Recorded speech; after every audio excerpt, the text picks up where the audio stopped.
பெரியவா சரணம். பெரியவா வானொலியின் மாலை நிகழ்ச்சிகள் ஆரம்பமாகின்றன. இன்றைய எமது நிகழ்ச்சிகள் நித்திய குரு பாதுகா பூஜா, ஸ்ரீ ரா கணபதி அவர்கள் எழுதிய புத்தகத்தின் ஒளிவடிவம், ஆன்மீக உரை, மகா பெரியவா மகிமை உபன்யாசம். பெரியவா சரணம். பெரியவா சரணம். அடுத்த நிகழ்ச்சி நித்திய குரு பாதுகா பூஜை.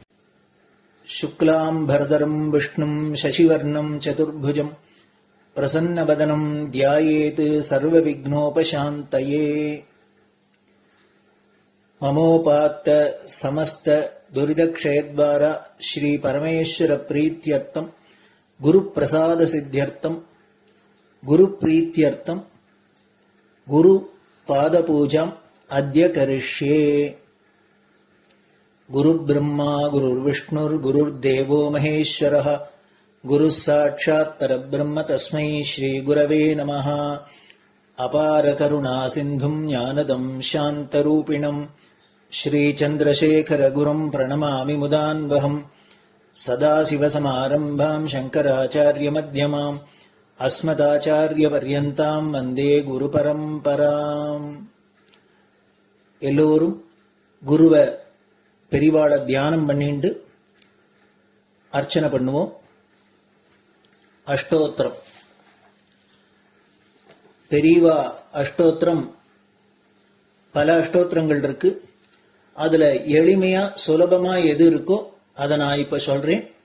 எல்லோரும் இதை கேட்டுண்டே திருப்பி சொல்ல முடிஞ்சுவா சொல்லி சொல்லி பெரிவாளுக்கு பாதத்துல ஒவ்வொரு புஷ்பத்தை அர்ச்சனை பண்ணலாம். ओम श्री कांची कामकोटि पीठाधीश्वराय नमः।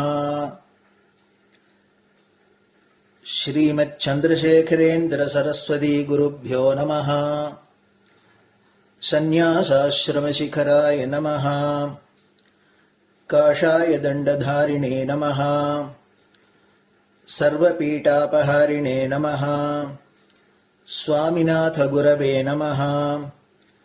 करुणासागराय नमः। जगदाकर्षण शक्तिमते नमः। सर्वचराचर हृदयस्थाय नमः।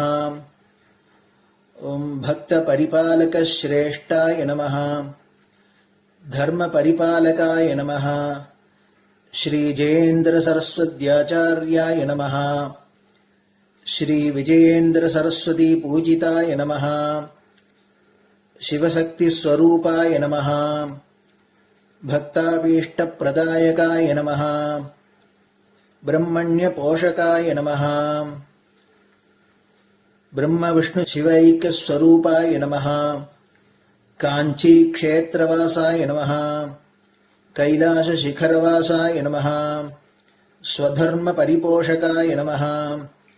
चातुर्वर्ण संरक्षकाय नमः। लोकरक्षण संकल्पाय नमः। ओम ब्रह्मनिष्ठापराय नमः। सर्वपापहराय नमः। धर्मरक्षक संतुष्टाय नमः।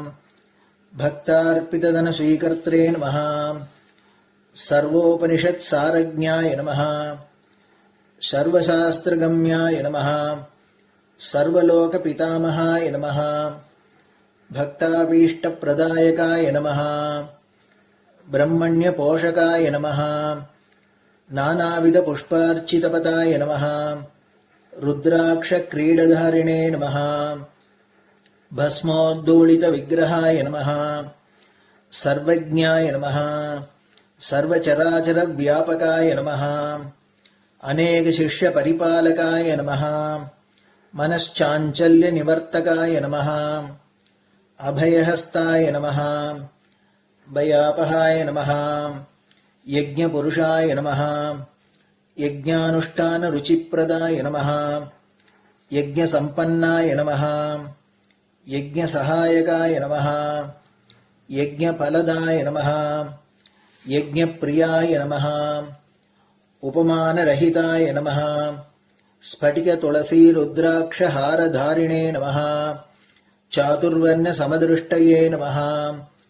ऋग्यजुस्साम अथर्वणादि चतुर्वेद संरक्षकाय नमः।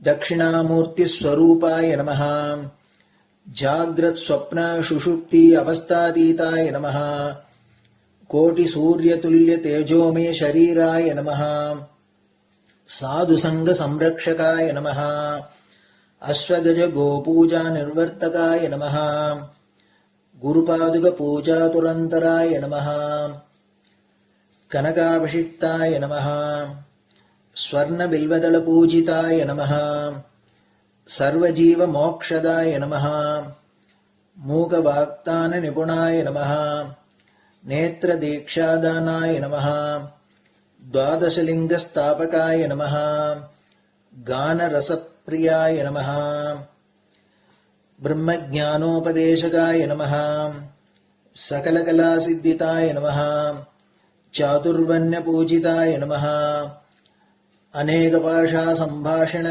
कोविताय नमः अष्टसिद्धिप्रदायकाय नमः ओम श्री शारदामठ सुस्थिताय नमः नित्यान्नदान सुप्रीताय नमः प्रार्थना मात्र सुलभाय नमः पादयात्रा प्रियाय नमः नानाविध मतपंडिताय नमः श्रुति स्मृति पुराणज्ञाय नमः देव यक्ष किन्नर किंपुरुष पूज्याय नमः श्रवणानंदकर कीर्तये नमः दर्शनानंदाय नमः अद्वैतानंदभरिताय नमः अव्याज करुणामूर्तये नमः शैव वैष्णवादिमान्याय नमः श्री शंकराचार्याय नमः दंडकमंडलोहस्ताय नमः वीणा मृदंग सकलवाद्यनाथस्वरूपाय नमः रामकथा रसिकाय नमः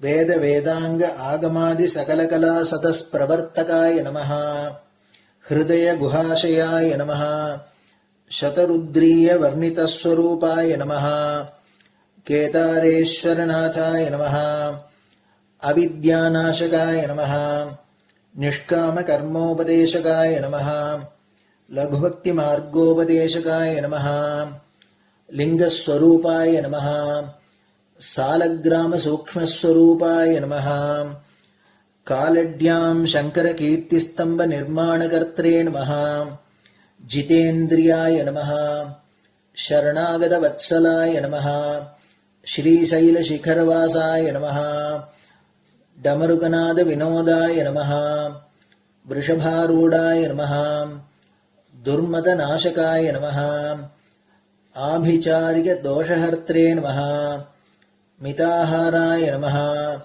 मृत्युविमोचकशक्त्याय नमः श्रीचक्रार्चनतत्पराय नमः दासानुग्रहकारकाय नमः अनुराधानक्षत्रजाताय नमः सर्वलोकख्यातशीलाय नमः वेंकटेश्वरचरणपद्मषट्पदाय नमः श्री महात्रिपुरसुंदरी समेत श्री चंद्रमौलीश्वर पूजाप्रियाय नमः श्रीमच्चंद्रशेखरेन्द्र सरस्वती सद्गुरु परब्रह्मणे नमः गुरुभ्यो नमः परमगुरुभ्यो नमः परमेष्टिगुरुभ्यो नमः परात्परगुरुभ्यो नमः गुरुपरम्पराभ्यां नमः गुरुपादुकाभ्यां नमो नमः.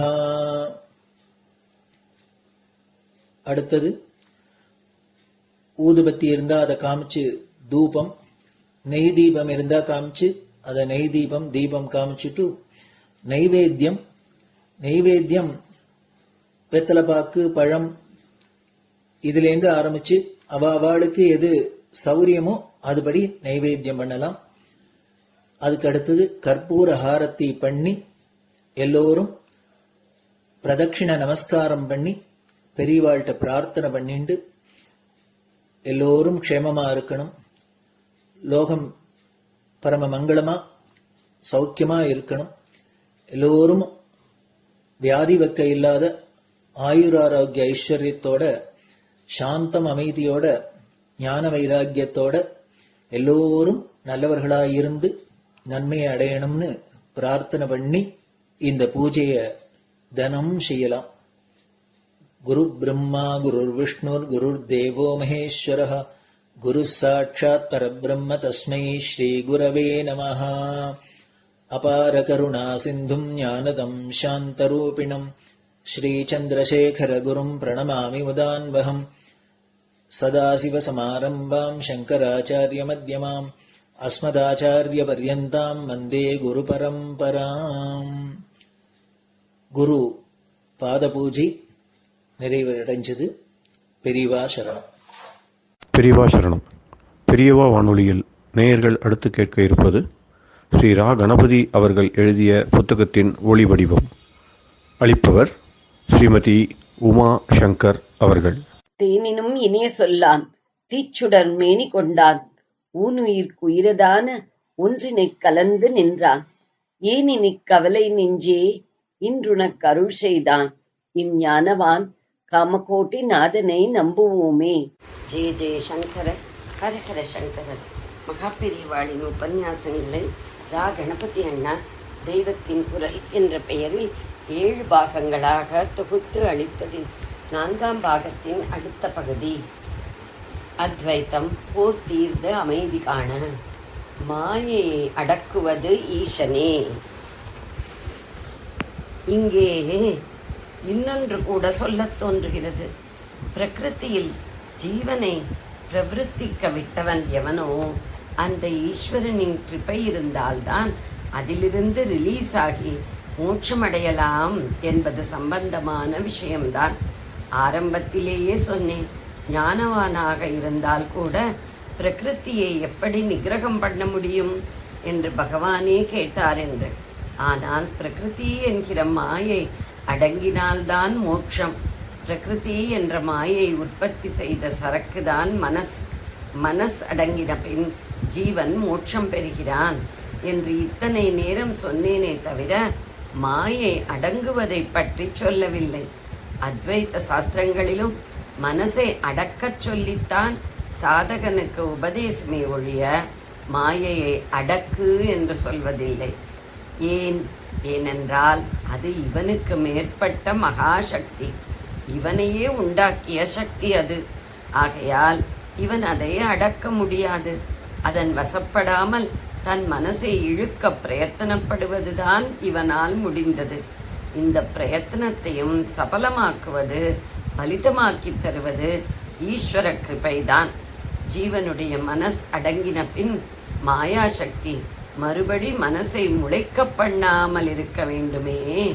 மனசே இல்லாமல் இருந்த ஆத்மாவில்தான் முதலில் மாயையை இருப்பாக கொண்ட மனசை ஈஸ்வரன் இழுத்து வைத்து ஜீவபாவம் உண்டாயிற்று. இப்போதும் ஜீவன் மனசை அற்றுப்போக பண்ணி ஆத்மாவாகிற போது அப்படி இவன் மறுபடி மாயா சம்சாரத்தில் விழும்படியாக அந்த ஈஸ்வரன் பண்ணலாமோ இல்லையோ? அப்படி நடக்காமல் பல பேர் அத்வைத சாட்சா்காரம் பெற்றிருக்கிறார்கள் என்பதால் ஈஸ்வரனேதான் மாயா சக்தியை அடக்கி ஜீவனுக்கு ஆத்ம சித்தி லபிக்கச் செய்கிறான் என்று தெரிகிறது. அபூர்வமாகவே இருந்தாலும் இப்படி அபூர்வமாகவும் பல பேர் மனோநிகிரகம் செய்து ஞானியாகி அப்புறம் சதா ஆத்மஸ்வரூபத்திலேயே நிலைத்திருக்கிறார்கள் என்றால் ஈஸ்வரன் தான் அப்படி பரம கிருபையினால் இவர்களை நிலைத்திருக்கும்படியாக விட்டிருக்கிறான் என்று அர்த்தம். ஞானியாலேயும் அடக்க முடியாது என்று அவனே சொன்ன பிரகிருதியை அவன் ஒருத்தன் தான் அடக்க முடியும். அப்படி அவன் அடக்குகிற பரம கிருபையால் தான் எவருக்குமே மோட்ச சித்தி என்பது சாத்தியமாகிறது. ஜீவன் ஈஸ்வரனிலிருந்து தோன்றினவனா என்ற விஷயத்தில் இருந்தும் கீதையில் அப்படித்தான் இருக்கிறது என்று காட்டினேன். ஜீவ ஈஸ்வர வித்தியாசம். ஜீவனானவன் மாயையின் ஆவரண சக்தி, விக்ஷேப சக்தி இரண்டுக்கும் ஆளானவன். ஆத்மா இன்னதென்று இவன் தெரிந்து கொள்ள முடியாதபடி ஆவரண சக்தி மறைக்கிறது. துவைத்த பிரபஞ்ச வியாபாரத்திலேயே இவனுடைய மனசுக்கும் இந்திரியங்களுக்கும் விஷயம் இருப்பதால் விக்ஷேப சக்தியும் இவனை நன்றாக ஆட்கொண்டிருக்கிறது. ஈஸ்வரன் விஷயம் இப்படி இல்லை. அவன் எப்படி இருக்கிறான்? மாயையோடு கூடின ஆத்மா அல்லது பிரம்மம்தான் ஈஸ்வரன். மாயை சம்பந்தப்படாத நிலையைத்தான் ஆத்மா அல்லது பிரம்மம் என்றே குறிப்பாகச் சொல்வது. சம்பந்தப்பட்ட நிலையில் அது தன்னை காட்டிக்கொண்டவுடனே அதை ஈஸ்வரன் என்று சொல்ல ஆரம்பித்து விடுகிறோம். எதனோடும் சம்பந்தப்படாத ஆத்மாவை எப்படி மாயையோடு சம்பந்தப்பட்டதாக சொல்லலாம் என்றால் இதுவும் அதன் மாயைதான். ஈஸ்வரன் மாயா சம்பந்தம் உள்ளவனானாலும் ஜீவனுக்கும் அவனுக்கும் ரொம்ப வித்தியாசம் உண்டு. ஜீவன் மாயைக்கு கீழ்ப்பட்ட சக்தி, ரொம்பவும் கீழ்ப்பட்ட சக்தி. அதன் ஆதிக்கத்தில் இருப்பவன்.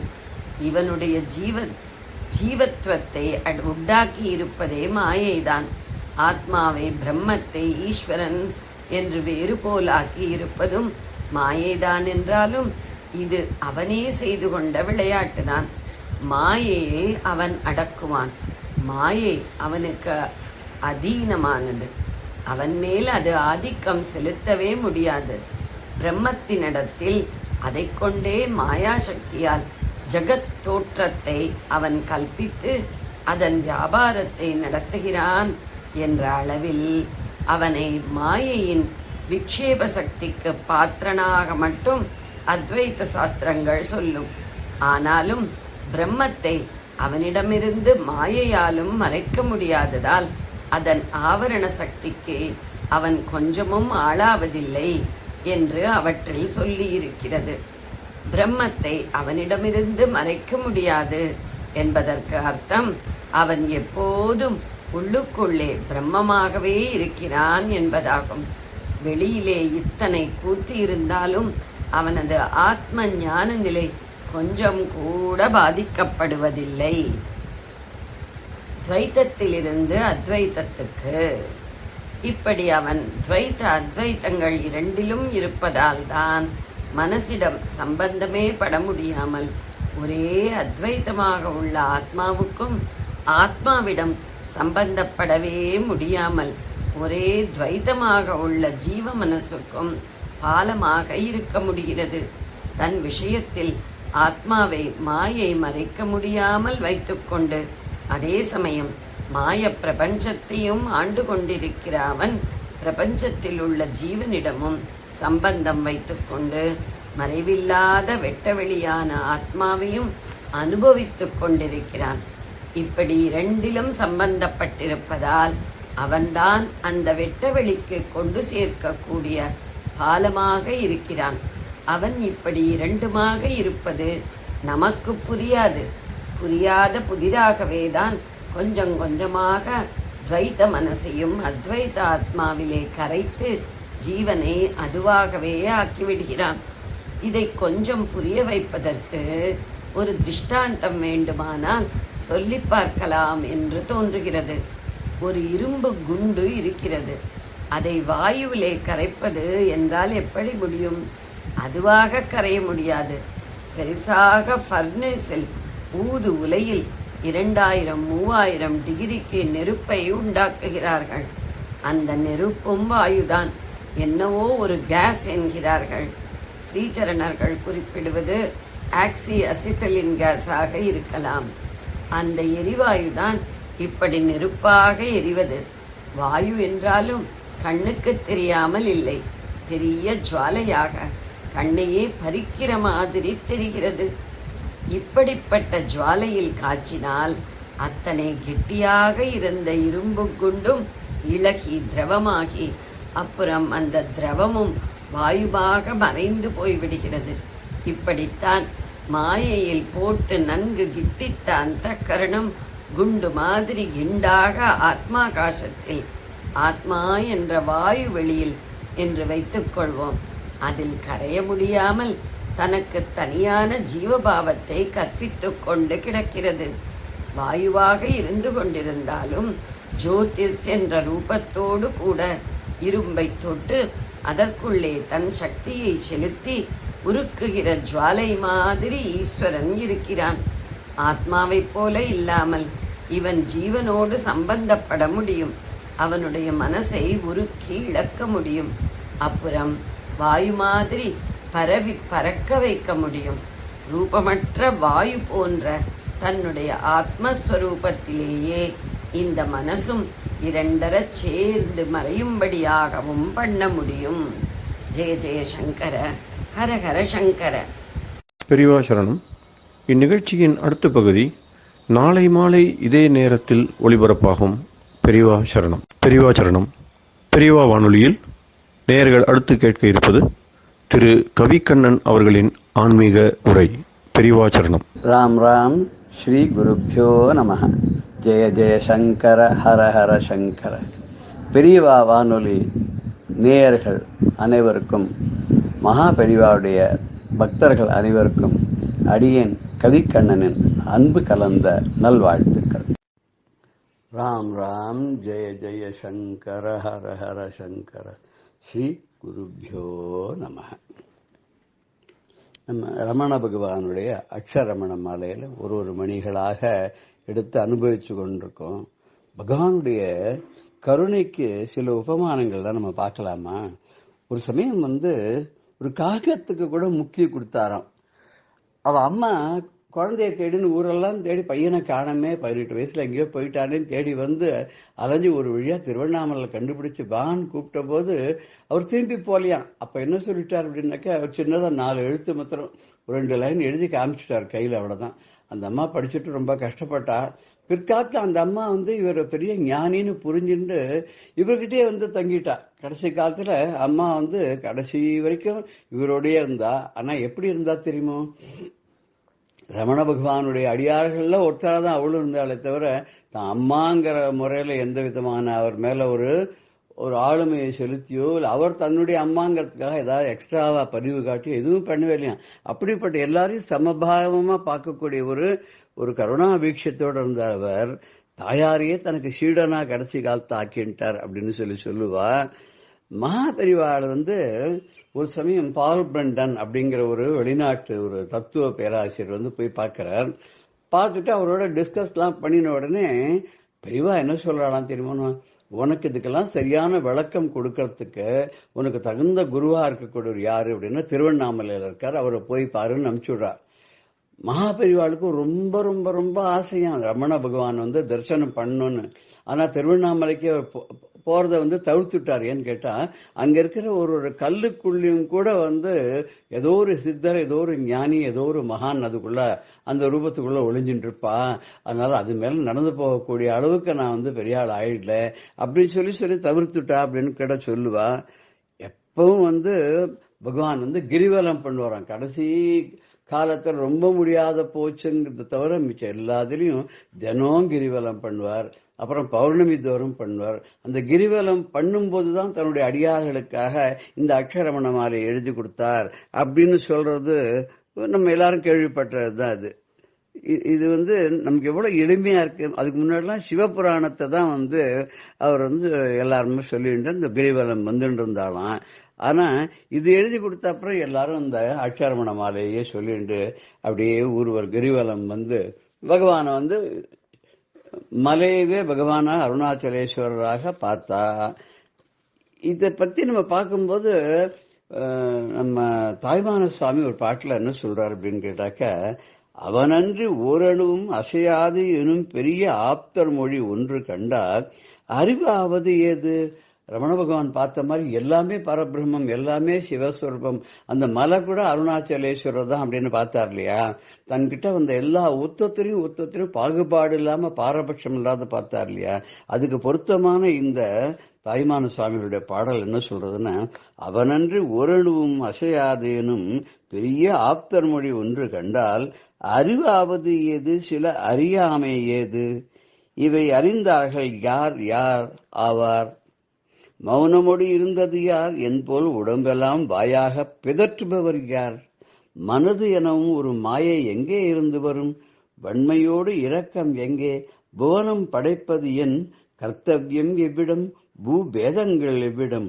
பொய் மெய் ஹிதம் அஹிதமே வரு நன்மை தீமை. அதோடு பொறாமையும் எவ்விடம். எவர் சிறியர் எவர் பெரியர், எவர் உறவர் எவர் பகைஞர், யாதும் உனையன்று உண்டோ, இகபரம் இரண்டிலும் உயிரிருக்கும் உயிராகி எங்கும் நிறைந்த பரம்பொருளே அப்படின்னு சொல்லிட்டு தாய்மான சுவாமி கேட்கிறார். சுவாமியை பார்த்து என்ன கேட்கிறார்? இது ரொம்ப வேடிக்கையா பார்த்தா இந்த பாடல்ல கடவுளுடைய பெயரே இருக்கல, எந்த பெயரும் இல்லாத எங்கும் நிறைகின்ற பொருளே அப்படின்னு சொல்லி அட்ரஸ் பண்ணிவிட்டார். என்ன இதனுடைய கருத்து அவர் சொல்ல வர்றாருன்னா, எல்லாமே அந்த பிரம்மமாக பார்த்து விட்டால், எல்லாமே இறைவன் தான், அவனுடைய அம்சம்தான் அப்படின்னு பார்த்து விட்டா நமக்கு பேதமே தெரியாது. இது அதுங்கிற கூட அத்வைத்தம், அதாவது துவைத்தம் இல்லாத பாவம், அத்வைத்தம் வந்துவிடும். எல்லாம் ஒன்றுதான், எல்லாம் இருக்கிறது ஒன்றுதான், பலவா தெரியறது அப்படிங்கறது நமக்கு வரும். அவனன்றி ஓரளவும் அசையாது எனும் பெரிய ஆப்த மொழி ஒன்று கண்டால் அப்படிங்கிற, அதாவது அவனை தவிர வேற ஒண்ணு இல்ல, அவன் நினைச்சாதான் எல்லாமே ஒரு துரும்பு கூட அசையும், அவன் எண்ணம் இல்லாமல் அவனுடைய அருள் இல்லாமல் எதுவும் நடக்காதுங்கக்கூடிய ஒரு உண்மையான சொல்லப்படுகின்ற ஒரு பரம ஞானியர்கள் சொன்ன நமக்காக உரைத்த அந்த கருத்தை நம்ம மனசுல வச்சுட்டோம்னா, பார்த்துட்டோம்னா, அறிவாவது எது, சில அறியாமை ஏது, பெரிய ஞானம் அறிவுன்னு ஏதாவது உண்டா, மடமைன்னு ஏதாவது உண்டா, கிடையாது. இவை அறிந்தார்கள் யார் யார், இது எப்படின்னு தெரிஞ்சின்றவா யார் இருப்பா, எல்லாமே ஒண்ணுன்னு தெரிஞ்சின்ற அப்புறம் வித்தியாசம் பார்க்கிறவா எங்க இருப்பா? மௌனமோடு இருந்தது ஆர், என்போல் உடம்பெல்லாம் வாயாய் பிதற்றுபவர் யார் அப்படின்ற, ரொம்ப மௌனியாக இருக்கக்கூடியவர் தான் யாரு? என் போல லோ லோ லோன்னு எதையோ சொல்லிகிட்டே இருந்து அர்த்தம் இருக்கோ அர்த்தம் இல்லையோ, கேட்கிறாளோ கேட்கலையோ, எதையாவது சில பேர் சொல்லிகிட்டே இருக்கோமோ இல்லையோ, அது மாதிரி சொல்லிகிட்டே இருக்கிறது தான் யாரு? எல்லாமே அவனுடைய செயல் தான் அது. அதுக்கப்புறம் மனது எனவும் ஒரு மாயை எங்கேருந்து வரும்? மனசு அப்படின்னு சொல்லி ஒரு எண்ணம் வருமா? மனசுன்னு ஒன்று இருக்கவே இருக்காது, எல்லாமே அடங்கி போயிடுமே. வன்மையோடு இரக்கம் எங்கே? ஒருத்தட்ட கருணை காட்டுறது, இன்னொருத்தட்ட வெறுப்பா காட்டுறது, கோபத்தை காட்டுறது, அதெல்லாம் இருக்காது. புவனம் படைப்பதின் கர்த்தவியம் எவ்விடம், பூத பேதங்கள் எவ்விடம். இந்த உலகம்ங்கிறது என்னது, படைக்கிறதுங்கிறது உண்டா, அழியறது அப்படிங்கிறது உண்டா? இதுல பேதங்கள் ஏதாவது இருக்க முடியுமா? செய்ய வேண்டியது செய்ய வேண்டாதுன்னு ஏதாவது இருக்குமா? பொய் மெய் ஹிதம் அஹிதமே வரு நன்மை தீமையோடு பொறாமை எவ்விடம். பொய் சொல்றது, பொய் இல்லாத மெய் சொல்றது, இதுல உண்மை அது உண்மை இல்லாதது, இது பொய் அது உண்மை. அப்புறம் நல்லவை கெட்டவை, இந்த துவந்தமே கிடையாது. பொறாமை எங்கேருந்து வரும்? யார் சின்னவர் யார் பெரியவர், யார் உறவு யார் பகைவர், எல்லாம் ஒன்னத்தவரை ஏதாவது இந்த உலகத்துல உண்டா? உலகத்தில் இருக்கக்கூடிய ஒன்னொன்னும் நீதான். உலகத்தில் நடக்கக்கூடிய எல்லா செயல்களும் உன்னுடைய அருளாலே உன்னுடைய கருணையாலே தான் நடக்கிறது அப்படிங்கறத புரிஞ்சுட்டா, அதுக்கப்புறம் எங்கேருந்து வரப்போறது வித்தியாசங்கள்? வித்தியாசம்னு ஒண்ணு வரவே வராது. மனசுல துவந்தம் அப்படிங்கிறது எழவும் எழாது. எதை பார்த்தாலும் ஈசனாகவே இறைவனாகவே பார்க்கும்போது, பார்க்கும் இடமெல்லாம் நீக்கவரை இருந்து பரிபூர்ணானந்தமாக விளங்கக்கூடிய அந்த பரம்பொருளை நம்ம உணர்ந்து கொண்டு விட்டோம்னா, அதுக்கப்புறம் பகவான் ரமணர் சொல்ற மாதிரி, அருணாச்சலா அதி நுட்பமான உன்னுடைய ஸ்வரூபம் இருக்க, என்னுடைய இதே வெளியில நிலைக்க முடியாத அளவுக்கு என்னுடைய எண்ணங்கள்ங்கிற அலைகள்லாம் ரொம்ப தடையா இருக்குங்கிறார். இப்போ தாய்மான சுவாமி சொன்ன மாதிரி இதை நம்ம புரிஞ்சுக்கணும்னு என்ன பண்ணோம்னா, மனதுக்குள்ள நமக்கு நல்ல எண்ணங்கள் வரணும். கடவுள் தான் எல்லாம், அந்த பரம்பொருளால் தான் எல்லாம் நடக்குதுங்கிறது உறுதியான திட மனப்பான்மை மனசுக்குள்ள வரணும். அதுக்கு தடையாக என்ன பண்றதுன்னு எண்ண அலைகள் இருக்கு. நான், எனது, நீ, நான், துவந்தம் எதெல்லாம் இருக்கக்கூடாதோ அதெல்லாம் இருக்கு. அதெல்லாம் இருக்கிற காலம் வரைக்கும் அந்த அதி நுட்பமாக இருக்கக்கூடிய அந்த பகவானுடைய சொரூபமானது நமக்கு இதே வெளியில குடிக்கொள்ளணும்னு நினைச்சா நடக்கவே நடக்காது. அதனால இந்த எண்ணங்கள்ங்கக்கூடிய அலைகளை எல்லாம் தடையாக இருக்க, அதை எல்லாத்தையும் நீ எப்பதான் நீக்க போற, அது எப்பதான் அழிக்க போற அப்படிங்கிறார். மமாந்தர் ஹிருதிஸ்தம் மனக்லேசமேகம் நஹிம்சி பிரபோ நகரோமி வயாமி அப்படின்னு கேட்கிற ஆதிசங்கர பகவத் பார்த்தா அதே மாதிரி, என்னோட மனதுக்குள்ள இருந்து கொண்டு எனக்கு மன கிளேசத்தை உண்டு பண்ணக்கூடிய எண்ணங்கள்லாம் இருக்க, இதெல்லாத்தையும் என்ன ரொம்ப தொந்தரவு பண்றேன். இப்ப நீ இதெல்லாம் அழிக்க போற, நான் எங்க போவேன், யார்கிட்ட போவேன், உன்னை தவிர எனக்கு யாரு சரணாகதி யார் இருக்கா? நீ என்னுடைய மனதில் எழக்கூடிய கெட்ட எண்ணங்களை எல்லாம் அழித்து விட்டாயானால் என்னுடைய பஞ்சேந்திரியங்களும் கெட்ட செயல்களை புரியவே புரியாது. நான் மனதாலையும் வாக்காலையும் காயத்தாலையும் நல்லதையே செய்து நல்லோர்களோடைய இணங்கி நான் இருப்பேன் இல்லையா? அதனை ஏன் செய்ய மாட்டேங்கிற அப்படிங்கிறது தான் நுண்ணுரு உனையான் விண்ணுரு நன்னிட எண் அலை இன்னும் என்று அருணாச்சல எண்ணலை இரும் என்று அருணாச்சல அருணாச்சல சிவ அருணாச்சல சிவ அருணாச்சல சிவ அருணாச்சல அருணாச்சல சிவ அருணாச்சல சிவ அருணாச்சல சிவ அருணாச்சல நுண் ஒரு உனையான் வெண் ஒரு நன்னிட.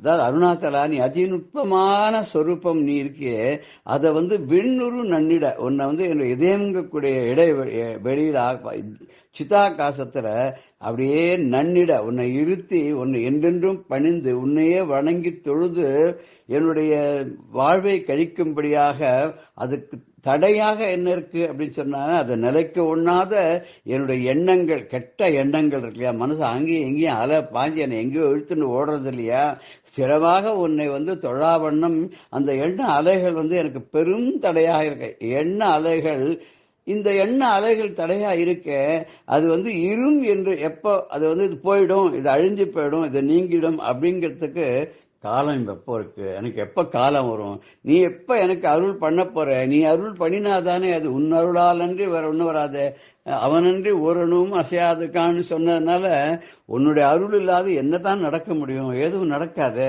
அதனால நீ தயவு பண்ணி என்ன காப்பாற்றணும். ஆனா நீ என்ன பண்ற தெரியுமா, பொய் விடுகின்றலன் என்று என் புண்ணியா கைவிடுகின்றனையோ கடையேன் எந்தனை பைவிடம் உடைய வெறும் பாம்பும் ஏற்றனி பெய்விடம் அனே என்பதை பொறுக்கவே அப்படிங்கிறார். இது வள்ளலார் சொல்லக்கூடியது. அவர் என்ன சொல்றார் வள்ளலார்னாக்க, பொய் விடுகின்றலன் என்று, நான் பொய்ய விட மாட்டேங்கிறேன், பொய்மையிலேயே ஊறி போயிட்டேன், செய்யற செயல் எல்லாமே பொய் செயலாவே இருக்கு, நான் உண்மைங்கிறத கொஞ்சம் கூட மருந்துக்கு கூட நான் அதை கடைபிடிக்கல அப்படிங்கறதுனால, ஏ புண்ணியா, புண்ணியன் மொத்த உருவமாக இருக்கக்கூடிய பரம்பொருளே, நீ என்ன கைவிடுகின்றனையோ, இவன் இனிமே வேண்டாம், இவன் உருப்பட மாட்டான், இவன் தேர மாட்டான், இவனுக்கு உபகாரம் பண்ணக்கூடாது அப்படின்னு என்ன நீ தள்ளி விடுறியா அப்படின்னு கேட்கிறார். கடையேன் தன்னை, அதாவது இந்த எளிமையானவனை, கீழானவனை நீ பைவிடம் உடைய வெம் பாம்பும் ஏற்ற, நீ உள்ளுக்குள்ள விஷப்பைய வச்சிருக்கக்கூடிய பாம்பு இருக்க, அந்த பாம்பை கூட நீ ஏற்றும் உடம்பெல்லாம் ஓட விட்டுருக்கிய, நீ கைகளெல்லாம் கங்கணமா அந்த பாம்பை போட்டுருக்க, நீ தலையிலையும் ஜடாமுடியிலையும் பாம்பையும் வச்சுருக்க, அப்படிப்பட்ட நீ பெய்விடம் அனே என் பிழை பொறுத்திரு, என்னுடைய பிழைகள் நீ பொறுத்து கூடாதா, மழை மாதிரி பெய்யறது, விஷ மழை பெய்யற மாதிரி இருக்கு என்னுடைய செயல்கள்லாம், என்னுடைய தவறுகள்லாம், அப்பேற்பட்ட தவறுகள் எல்லாம் கூட நீ ஏன் பொறுத்து கொள்ளக்கூடாது. கத்தியனின் பதமென்று கணப்போதும் மறவாது துதி செய்ய முயன்றாலும் துவளாது மனக்குரங்கு சதி செய்து என ஆண்டு சங்கடமும் புரியுதையே விதிமால் பணி ஈஷா விரைந்தன்னை காப்பாயே அப்படிங்கிறார். கதி உன்னோட பாதம் தான், நீ தான், உன்னை விட்டா வேற இல்லை அப்படின்னு சொல்லிட்டு கணப்போதும் மறவாத, உன்னை ஒரு க்ஷணம் கூட மறக்காத, எப்பவும் எல்லா செயல்களிலும் உன்னையே நினைந்து உருகக்கூடிய நான் இருக்கேனே, அதை நான் துதி செய்ய அப்படிதான் இருக்கணும்னு நான் முயற்சி பண்றேன், துதி செய்யணும் அப்படின்னு என்ன முயற்சி பண்ணாலும் இந்த மனசு இருக்கு இல்லையா, அந்த மனசு அது ஒரு துவளாது அடங்காது ஓயாது அந்த மனக்குரங்கு எனக்கு சதி செய்து என்னை ஆண்டு, எனக்கு சதி பண்ணி, நான் உன்னுடைய பக்தியில, உன்னுடைய தொழுகையில, உன்னுடைய பணிவிடையில, உன்னுடைய ஆராதனையில் ஈடுபட முடியாத வண்ணம் எனக்கு தடைகளை செய்து என்னை தடுத்து, அதனுடைய சதியினால சங்கடமும் புரியுதையே, எனக்கு இடைஞ்சல் நிறைய பண்றதப்பா, அது பண்ற இடைஞ்சல் என்னால் தாங்க முடியல, நீ அந்த மனக்குரங்கை எப்படியாவது கட்டுப்படுத்துறதுக்கு ஒரு வழி சொல்லி என்னை நீ ஆட்கொள்ள மாட்டாயா, நீ எப்பேற்பட்டன் விதியும் மாலும் பணி ஈஷா. விதி அப்படின்னு சொன்னா பிரம்மா, நமக்கு தலை விதி எழுதுறானோ இல்லையோ அதனால அவனுக்கு விதின்னு பேரு. இப்படிதான் இருக்கணும் உன் வாழ்வு அப்படின்னு தலை விதி எழுதுறதுனால அவனுக்கு பிரம்மான்னு பேரு. மாலவன் திருமால் அவரும் பிரம்மாவும் பணி செய் ஈஷாங்கிறா. என்ன பணி செய்தார்கள் அவர்கள்?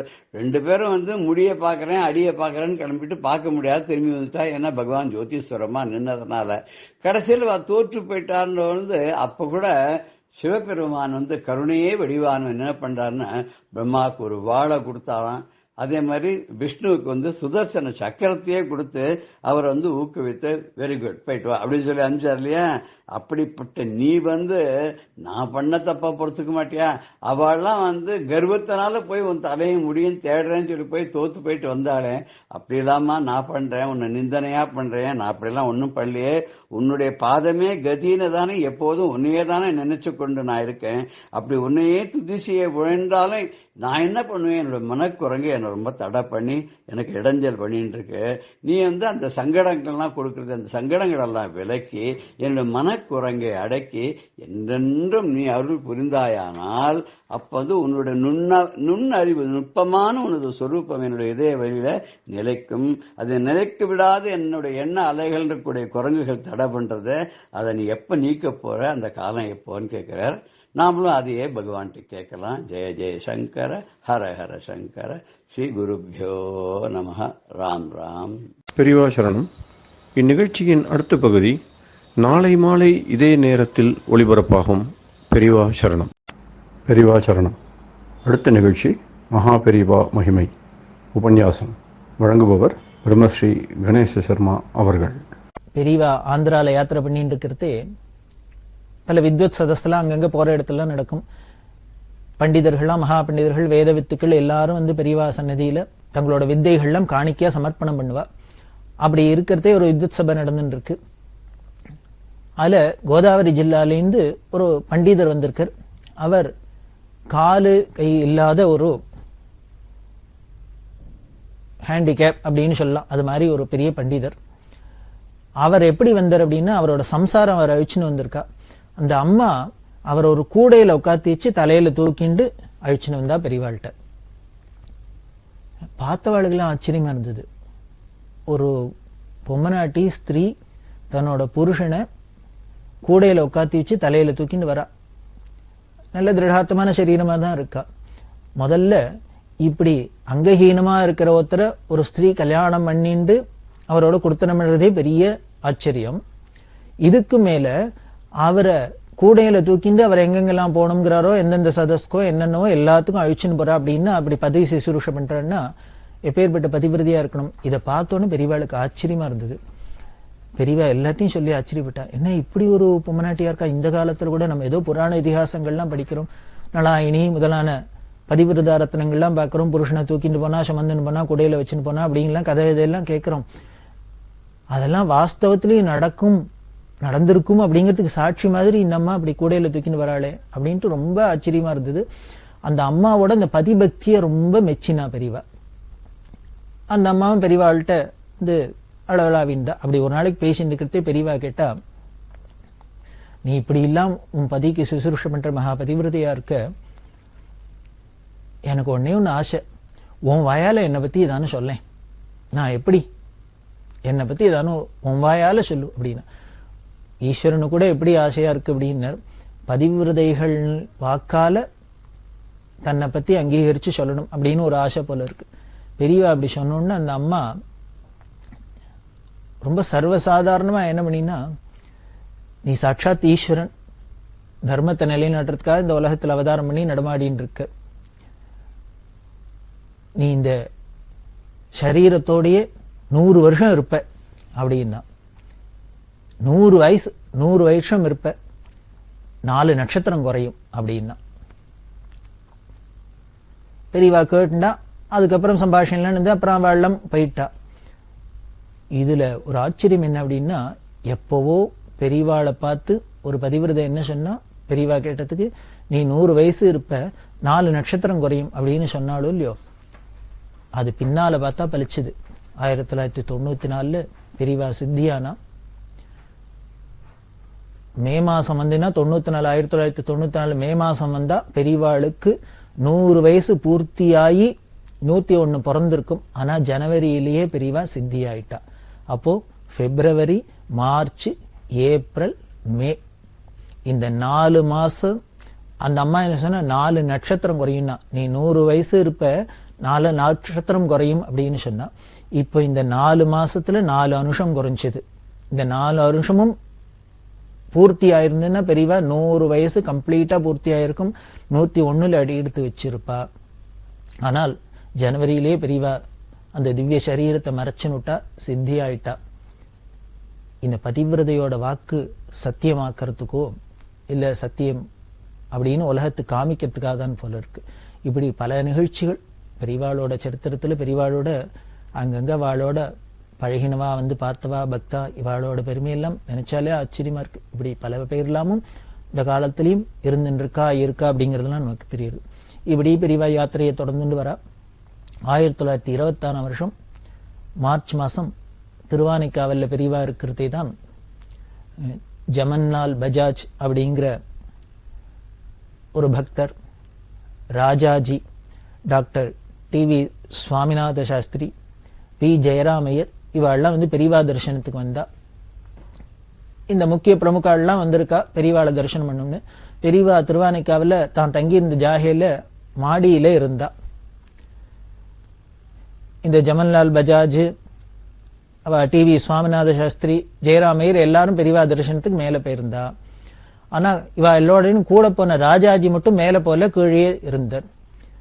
இவாள்லாம் வரப்போறா அப்படின்னு பெரியவாளுக்கு முன்னாலேயே விஷயம் தெரிஞ்சதுனால எல்லாரையும் பார்த்தா ராஜாஜியும் வரப்போறான்னு அவரை காணுமே அப்படின்னா. உடனே அல்ல இந்த ஜெயராமையர்ங்கிற சொன்னார், இல்ல அவர் கீழே இருக்கார், நாங்கள்லாம் மேல வந்துட்டோம், எங்கெல்லாம் போக சொல்லிட்டு நாங்க மேல வந்திருக்கோம், பெரியவா தரிசனம் பண்ணிட்டு போறோம், அவர் கீழே இருக்கார் அப்படின்னு. உடனே பெரியவா அப்படியா அவரையும் கீழே இருக்கார் அப்படின்ட்டு அந்த ஜெயராமிட்ட சொன்ன, நீ போய் அவரை அழிச்சுன்னு வா அப்படின்னு. இவ்வளவு தூரம் வந்துட்டு மடத்துக்குள்ள வந்துட்டு மடத்து வாசப்படி முடிச்சுட்டு தன்னை வந்து பார்க்கலன்னா அவருக்கு என்ன ஏதுன்னு தெரியணுமே, காரண காரியம் புரிஞ்சுக்கணுமே. எல்லாரும் பெரியவாளை பார்க்கணும், எங்கேருந்தானும் தூரக்கேந்தானும் ஒரு நிமிஷமானு பார்க்கணும் அப்படின்னு தானே ஆசைப்படுறோம். அப்படி இருக்கிறதே இவர் வந்துட்டு மடத்துக்கும் வந்துட்டு உள்ள வந்து பெரியவாளை நேர பார்க்கலன்னா அதுக்கு ஏதாவது காரணம் இருக்கலாமே. அப்படிங்கிறதுனால அவரை போய் அழிச்சுன்னு வா. ஏன் வரல அவர் இங்க, அவரை போய் அழிச்சுன்னு வா அப்படின்னா. உடனே இந்த ஜெயராமையர் போய் ராஜாஜியை கீழே கூப்பிட்டார், உங்களை பெரியவா மேல உத்தரவாருது வரணும் அப்படின்னு. ஏன் நீங்க வரலன்னு கேட்கிறா, வரணும் அப்படின்னு. ஐயோ அதெல்லாம் ஒண்ணும் இல்ல பெரியவா அப்படிலாம் தப்பா நினைச்சுக்கூட அப்படின்னு. உடனே ராஜாஜி மேல வந்தார். வந்தோடனே ராஜாஜிட்ட பெரியவா கிட்டா, என்ன நீங்க இவ்வளவு தூரம் வந்துட்டு கீழே இருந்துட்டு ஏன் வந்து என்ன பார்க்கல அப்படின்னு, என்ன காரணம் தெரிஞ்சுக்கலாமா? ராஜாஜி சொன்ன, இல்ல ஒன்னும் இல்லை, தப்பா ஒரு காரணமும் இல்லை, நான் என்ன ஸ்நானம் பண்ணல, அதனால ஸ்நானம் பண்ணி மடி பண்ணி காத்துனால பெரியவாளை வந்து தரிசனம் பண்ண வேண்டாமேங்கிறதுக்காக தயங்கின்னு கீழே இருந்தேன் அப்படின்னு. அவர் குளிக்கல, ஸ்நானம் பண்ணல, அதனால பெரியவாளை வந்து தரிசனம் பண்ண வேண்டாம், ஏன்னா ஒரு மகான தரிசனம் பண்றதே சுத்தபத்தத்தோட போகணும் அப்படிங்கிற ஒரு சம்பிரதாயம் இருக்கிறதுனால அது நம்ம பண்ணலையே, ஸ்நானம் பண்ண முடியலையே, பண்ணலையேங்கிறதுனால வரல அப்படின்னு சொன்னேன். உடனே பெரியவா சிரிச்சுங்க, அவ்வளவுதானே அப்படின்ட்டு சொல்றா, நீங்க எதுக்கு ஸ்நானம் பண்ணணும், நீங்க எல்லாம் தேச சேவையில ஈடுபட்டிருக்கீள், இப்படி தேச சேவையில ஈடுபட்டிருக்கிறதுனால உங்களுக்கு ஸ்நானம் பண்ண கூட நேரம் இல்லாத இருக்கலாம், உங்களோட சொந்த காரியத்தை பார்த்துக்கிறதுக்கு கூட டைம் இல்லாத பல பேர் தியாகம் தானே பண்ணியிருக்கா, சேவையில ஈடுபட்டு இருக்காளே. சர்வீஸ் அப்படின்னாலே, சேவை அப்படின்னாலே அந்த சுயநலம் போயிடும், சுயநலம் போறதுக்கு தான், அப்படி பண்ணாதான் நிஜமான சேவை. அந்த சேவையில ஈடுபட்டு இருக்கிறதுனால உங்களுக்கு ஸ்நானமும் இதுக்கெல்லாம் கூட டைம் இல்லாத இருக்கலாம். இதனால ஸ்நானம் பண்ணலேங்கிறதுனால என் வந்து பார்க்கல அப்படின்னு இருக்க வேண்டாம்.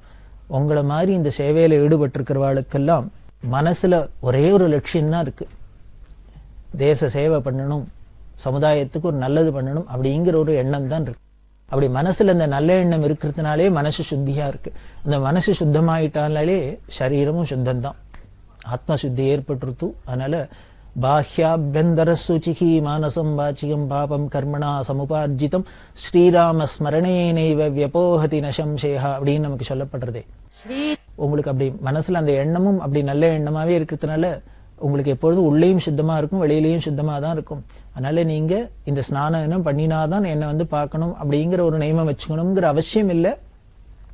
அதுக்காக அதை பிரேக் பண்ணிட்டு பண்ணாத வரணும் அப்படிங்கிற அவசியம் இல்லை. அது பண்றதுக்கு டைம் இல்லாத போயிடுத்துனா அதுக்காக தரிசனத்தை வர வேண்டாம், இங்க வரத்தை குறைச்சிக்க வேண்டாம், அவசியம் வரலாம், உங்களுக்கு எல்லாம் தடையே கிடையாது. அதனால நீங்களாம் எப்பொழுதும் இப்படி வரலாம் அப்படின்னு சொன்னான். இதை கேட்டோன்னே ராஜாஜி ரொம்ப உருகி போயிட்டார். உருகினர். எல்லாருக்குமே தெரியும் ராஜாஜிங்கிற ரொம்ப டஃப்பா இருக்கக்கூடியவர் அப்படின்னு. அப்படி இருந்தவாள்லாம் கூட நெக்கு உருகிறாப்புல நெகிழறாப்புல பெரியவா தன்னோட அன்புனால வசப்படுத்திடுவார். அவர் சொன்னார், இப்படி ஒரு கருணை, இப்படி ஒரு கருணை. அதாவது எதை எப்படி ரெக்கக்னைஸ் பண்ணும், யாரை எப்படி கௌரவிக்கணும் அப்படிங்கிறதுல பெரியவாளுக்கு பெரியவா தான் அப்படின்னு அவர் ரொம்ப ஸ்லாகிச்சார்.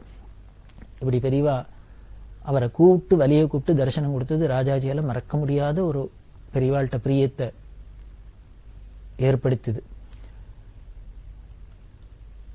ஏன் இப்படி பெரியவா சொன்னா, அவரை நீங்க தேச சேவையில ஈடுபட்டிருக்கீள், அதனால உங்களுக்கு ஸ்நானம் பண்றதுக்கு கூட டைம் இருக்காது, ஸ்நானம் பண்ணலைன்னாலும் பரவாயில்ல எங்கிட்ட வரலாம் அப்படின்னா, இங்க வரலாம், மடத்துக்கு வரலாம், கோவிலுக்கு போகலாம், இந்த மாதிரி நல்ல காரியங்களை கலந்துக்கலாம் அப்படின்னு சொன்னா, பெரியவா ஒரு சாஸ்திரத்துக்கு விரோதமா ஏதானு சொல்றாளா? இல்ல. எதுக்கும் ஒரு பிரமாணம் இல்லாதே பெரியவா எதுவும் ஏதோ வாயில வந்தது அப்படின்னே சொல்லிட மாட்டா. எல்லாத்துக்குமே ஒரு பிரமாணம் இருக்கும். அதுவும் சாஸ்திர பிரமாணம் இருக்கும், வேத பிரமாணம் இருக்கும். அதாவது சாஸ்திரத்துல சொல்றது யஜ்ஞ தீட்சை அப்படின்னு ஒண்ணு உண்டு. இப்ப யாராலும் யாகம் பண்றதா இருந்தா ஆரம்பிச்சாக்க அந்த சங்கல்பம் பண்ணி யாகம் பண்ணா அதுக்கு 4 நாள் ஆகலாம், 1 வாரம் ஆகலாம், 10 நாள், இதுக்கு ஏத்தாப்புல காலத்துக்கு ஏத்தாப்புல பல விஷயங்கள் இருக்கு. அப்படி பண்றதே இப்படி சங்கல்பம் பண்ணிட்டு ஆரம்பிச்சுட்டா அது முடியிற வரைக்கும் ஸ்நானம் பண்ண வேண்டாம் அப்படின்னு சொல்றது. இப்ப விவாகத்திலேயே பார்த்தீங்கன்னா விவாக தீட்சை அப்படின்னே உண்டு. ஒரு பையன் பொண்ணு கல்யாணம் பண்ணிக்கிறா அப்படின்னா அந்த கல்யாணத்துக்கு முன்னால இந்த விரதங்கள்லாம் ஆரம்பிச்சு எல்லாம் பண்ணி அன்னைக்கு இவன் மதுபர்க்கம் அப்படின்னு சொல்லி மாமனார் இப்ப சொல்லுவார், அவனுக்கு கால அலம்பி பூஜை எல்லாம் பண்ணி எல்லாம் பண்ணி மதுபர்க்கம் அப்படின்னு கொடுப்பா. அந்த மதுபர்க்கம் பிராசனம் பண்ணியாச்சுன்னா அவனுக்கு தீட்சை ஆரம்பிச்சு கொடுத்து, தீட்சானிம விவாக தீட்சை. அதுக்கப்புறம் 5ஆம் நாள் விடிகாரத்தால சேஷஹோமம்லாம் ஆகிதான் எல்லாம் அது பூர்த்தியாகும். இந்த விவாகத்துக்கு வரத்துக்கு முன்னாலே இவன் மங்கள ஸ்நானம் பண்ணி எண்ணெய் தேய்ச்சி ஸ்நானம் பண்ணி எல்லாம் பண்ணி இந்த மங்கள ஸ்நானம் பண்ணிவிட்டு அதுக்கப்புறம் இந்த விவாகத்தை 4 நாளைக்கு தொடர்ந்து நடத்திட்டு இந்த 4 நாளும் குளிக்கப்படாது. அதே இந்த கட்டின புது வஸ்திரத்தோடய இந்த தம்பதிகள் இருக்கணும். யஜ்ஞ தீட்சை விவாக தீட்சை அப்படின்னு பேர். அப்படியே இருந்து கடைசியில 5ஆம் நாள் இந்த சேஷம்லாம் எல்லாம் ஆனப்புறம் இவா திருப்பி மங்கள ஸ்நானம் பண்ணி இதெல்லாம் பண்றதுங்கிறது ஒரு நியமம். அது அவபிருத ஸ்நானம் அப்படின்பா. இது மாதிரிதான் யாக யஜ்ஞங்களுக்கும் இவ யாக சங்கல்பம் பண்ணிட்டு யாகசாலைக்குள்ள பிரவேசிச்சாச்சுன்னா அந்த தம்பதிகள் அதுக்கப்புறம் அவ ஸ்நானம் பண்ணாத அப்படியே இருந்து கடைசியில எல்லாம் யாகெல்லாம் பூர்த்தியானோன்னு மங்கள ஸ்நானம் அவபிருத ஸ்நானம்னு பண்ற வழக்கம். இவர் இப்ப ராஜாஜிட்ட இந்த நியமத்தை தான் சொல்லியிருக்கா போல இருக்கு. நீங்கள்லாம் சுதந்திரம் அடையணும் அப்படிங்கிற ஒரு பெரிய சங்கல்பத்தை பண்ணிட்டு இந்த சுதந்திர போராட்டத்துல குதிச்சாச்சு, இந்த சேவையில குதிச்சாச்சு. அத சுதந்திர வேள்வி அப்படின்னே கொள்ள சொல்ற வழக்கமா இருக்கே. இந்த யஜ்ஞ தீட்சைங்கிறது தான் போல இருக்கு. சுதந்திர வேள்விங்கிற வார்த்தையாவும் வந்துடுத்து. அப்படி இந்த சுதந்திர வேள்விங்கிற அந்த தீட்சையில இருக்கிறதுனால நீங்க நடுப்புற ஸ்நானம் பண்ணலன்னா பரவாயில்ல அப்படிங்கிற ஒரு நியமம் சாஸ்திர சம்மதம் தான் பெரியவா உணர்ந்தா போல இருக்கு. அதனால நீங்க ஸ்நானம் பண்ணலனாலும் இங்க வரலாம் அப்படின்னு சொல்ல. இப்படி பிரமாணம்ங்கிறத பார்த்து ஆச்சரியமா இருக்கும். இது மாதிரி எல்லாம் சின்ன சின்ன விஷயங்கள் மாதிரி தெரிஞ்சா கூட அதுலயும் அந்த தர்மத்தை மீறாத பிரபு அப்படிங்கிறது பெரியவாள்கிட்ட விசேஷமா தெரிஞ்சுக்கலாம். அப்படி யாத்திரை பண்ணிருக்கிற ஒரு பெரியவா 1926ஆம் வருஷம் சாதுர்மாசியத்தை வியாச பூஜையை காட்டுமன்னார் கோவில் அப்படிங்கிற இடத்துல பண்ணினா. அந்த காட்டுமன்னார் கோவில் பெரிய க்ஷேத்திரம். அங்க முடிச்சுண்டு அந்த வருஷம் நவராத்திரிக்கு திருப்பாதிரிப்புலியூர் அப்படிங்கிற இடத்துக்கு வந்தா. கடலூர் அப்படின்னு சொல்றோம். அதுல OTNT new town old town அப்படி எல்லாம் சொல்றாளே, இந்த கடலூர் திருப்பாதிரிப்புலியூர். அந்த திருப்பாதிரிப்புலியூர்ல பண்ணினா. இந்த திருப்பாதிரிப்புலியூர் அப்படின்னா பெரிய க்ஷேத்திரம், மகாட்சேத்திரம். பாடலீஸ்வரர் அப்படின்னு சுவாமி. பாடலி அப்படிங்கிற புஷ்பம் நிறைஞ்ச வனம், அதனால பாடலி வனம். அந்த பாடலி புஷ்பம் ஸ்தல விருட்சமா இருக்குது. பாடலி புத்திரம் அப்படின்னு நாம எல்லாம் சரித்திரத்துல படிச்சிருப்போம். இன்னைக்கு பாட்னா அப்படிங்கிறோம். வடக்க பாடலிபுத்திரம் பாட்னா அப்படின்னு ஒண்ணு இருக்கும் இல்லையோ, அதே மாதிரி இங்க தெற்க பார்த்தேன்னா இருக்கிற பாடலிபுத்திரம் பாட்னா தான் இந்த திருப்பாதிரிப்புலியூர். ஆச்சரியமா இருக்கும். நம்ம தேசத்துல வடக்கு தெற்கு அப்படின்லாம் இருந்தா கூட அங்க இருக்கிற ஊரெல்லாம் அதே க்ஷேத்திரம் அதே பெருமையோட அதே பேரோட தெற்கையும் இருக்கும், தெற்க இருக்கிறாப்லயே அதே பெருமையோட அதே பேரோட வடக்கையும் இருக்கும். இது ரொம்ப சர்வசகஜமா இருக்கும். பாட்னா அப்படிங்கிற பாடலிபுத்திரம்னு எங்கேயோ பீகார்ல இருக்கு அப்படிங்கிறோம். அதே மாதிரி தமிழ்நாட்டிலையும் இந்த திருப்பாதிரிப்புலியூர் தான் பாட்னா பாடலிபுத்திரம். வடக்கு காசி அப்படிங்கிற உத்தரப்பிரதேசத்துல, தெற்க பார்த்தேன்னா தென்காசி அப்படிங்கிறோம். காஷ்மீர் அப்படிங்கிறோம். காஷ்மீரம் அப்படிங்கிறது பார்த்தேன்னா அது நம்ம ஜம்மு காஷ்மீர் அப்படி எல்லாம் சொல்றோம். அதே மாதிரி தெற்கே ஒரு காஷ்மீர், காஷ்மீரம். அது தெற்க இருக்கிற காஷ்மீர் எங்க என்ன பேர்ல இருக்கு அப்படின்னு நம்ம பேரை தெரிஞ்சணும்னா ரொம்ப ஆச்சரியமா இருக்கும். அந்த தெற்க இருக்கிற காஷ்மீரத்துக்கு பேர் தான் காஞ்சிபுரம்னு பேர். காஞ்சிக்கு பேர் காஷ்மீரம்னு ஒரு பேர். இங்க காஷ்மீரம் அப்படின்னா தெற்க இருக்கிற காஷ்மீரம் தான் காஞ்சி.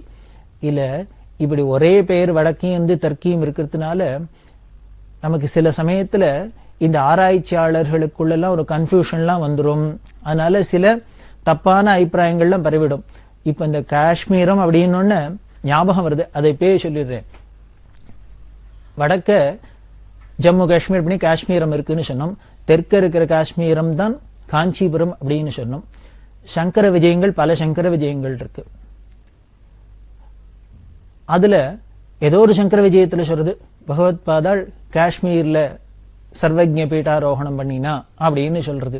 அப்படின்னா இந்த காஷ்மீரம் அப்படின்னா, ஆனா சில சங்கரவிஞர்கள் பிராச்சீன சங்கரவிஞன் காஞ்சிபுரம் தான் அதுல சர்வஜ்ஞ பீட்டாரோகணம் பண்ணினா அப்படின்னு சொல்லப்படுறது. உடனே இல்ல அங்க இருக்கிற காஷ்மீர் தான், இங்க இருக்கிற காஞ்சிபுரம் இல்ல அப்படின்னு நமக்கு வாக்குவாதம்லாம் நடந்து இது பெரிய பிரச்சனையா இருதோ இல்லையோ. வேற ஒண்ணுல, காஞ்சிபுரத்துக்கும் காஷ்மீரம்னே பேர் இருக்கிறதுனால அந்த கவி காஷ்மீரத்தை காஞ்சிபுரம்னு பேர் சொல்லாத காஞ்சிபுரத்துக்கு இன்னொரு பேரா இருக்கிற காஷ்மீரம் அப்படின்னு சொல்லியிருப்பார். அதுதான் அதோட நியாயமான அர்த்தமா இருக்கணும். அதனால இந்த காஞ்சிபுரத்துல காஷ்மீரம் அப்படின்னு பேர் இருக்கிறதுனாலே காஷ்மீர்ல சர்வஜ்ஞ பீட்டாரோகணம் பண்ணார், சர்வஜ்ஞ பீட்டாரோகணம் பண்ணார்னா இங்க காஞ்சிபுரம் தான் அது அப்படிங்கறத நாம பெரியவா இதெல்லாம் பார்த்தீங்கன்னா தெய்வத்தின் குரல்ல ரொம்ப ரிசர்ச் பண்ணி இதெல்லாம் சொல்லியிருக்கா. அப்படிதான். அதே மாதிரி வடக்க இருக்கிற ஒரு பாடலிபுத்திரம் தான், தெற்க இருக்கிற பாடலிபுத்திரம் தான் இந்த திருப்பாதிரிப்புலியூர்.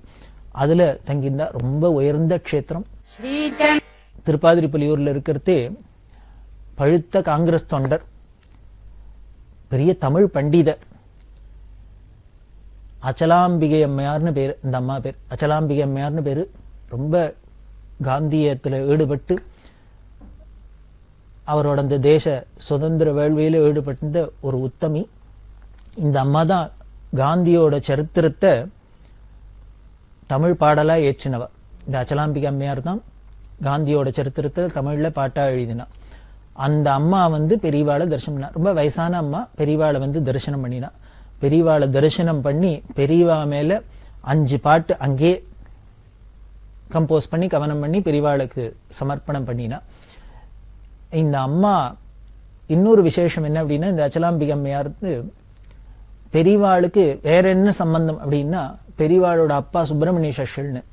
இந்த சுப்பிரமணிய சஷ்யல் பள்ளி ஆசிரியரெல்லாம் இருந்தார் இல்லையா ஆரம்ப காலத்துல. அப்படி இருக்கிறதே இந்த அச்சலாம்பிகை அம்மையார் பெரியவாளோட அப்பாவான சுப்பிரமணிய சஷ்யல்கிட்ட பாடம் படிச்சா, ஸ்டூடெண்ட்.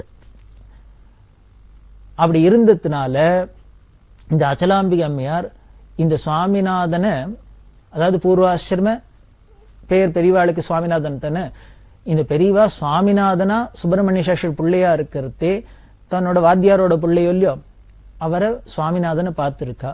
குழந்தை சுவாமிநாதனா பார்த்த ஒருத்தர் இன்னைக்கு பெரிய ஜெகத்குருவா சங்கராச்சாரியாரா இருக்காளே, இதை பார்த்து தரிசனம் பண்ணி தன்னோட பழைய விற்த்தாந்தத்தெல்லாம் சொல்லி ஆனந்தப்படணும் அப்படிங்கிறதுக்காக இந்த அச்சலாம்பிகை அம்மையா தரிசனம் பண்ணி பெரியவாள்கிட்ட சொல்லி கண்ணால தண்ணி வெடிச்சுட்டு, அப்ப பார்த்த சுவாமிநாதனா அப்ப பார்த்த சுவாமிநாதனா இன்னைக்கு ஜெகத்குருவா இருக்கா.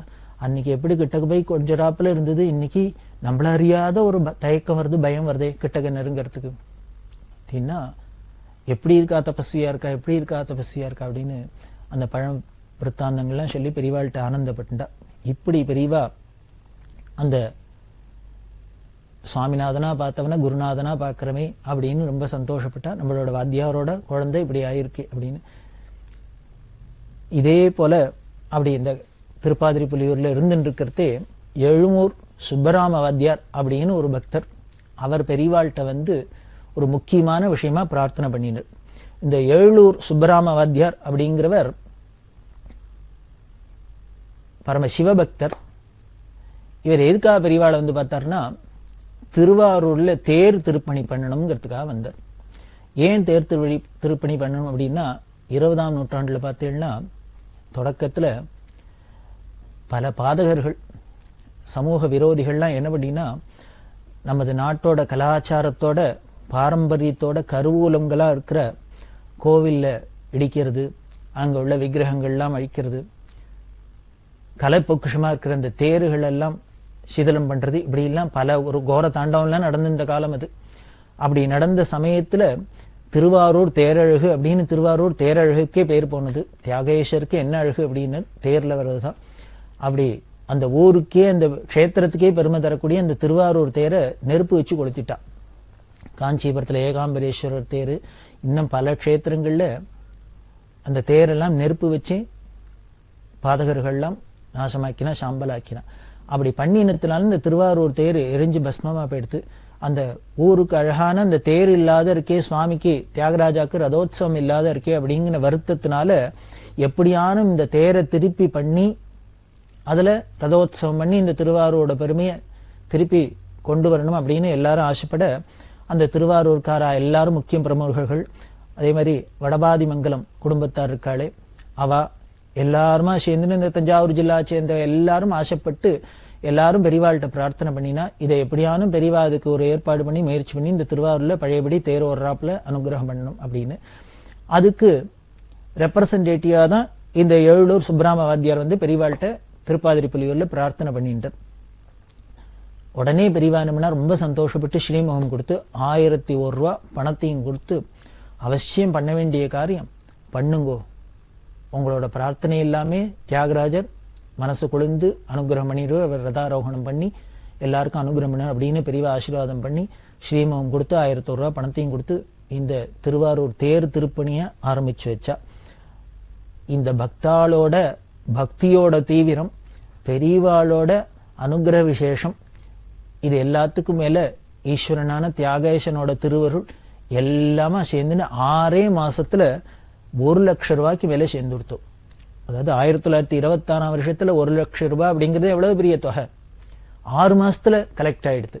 கலெக்ட் ஆகி சேர அதுக்கப்புறம் பெரியவா தொடர்ந்து யாத்திரை கேரள தேசத்தெல்லாம் பண்ணிட்டு இருக்கிறதே, கேரள தேசத்துக்கே சிறப்பான இந்த தேக்கு மரங்கள்லாம் அங்கங்க போய் பெரியவா எல்லாத்தையும் சொல்லி இந்த திருவாரூர் தேருக்காக அனுப்ப சொல்லி எல்லாரோட முயற்சியினாலையும் திருவாரூர் தேர் ரொம்ப அதி உன்னதமா திருப்பி நிர்மாணம் பண்ணப்பட்டது.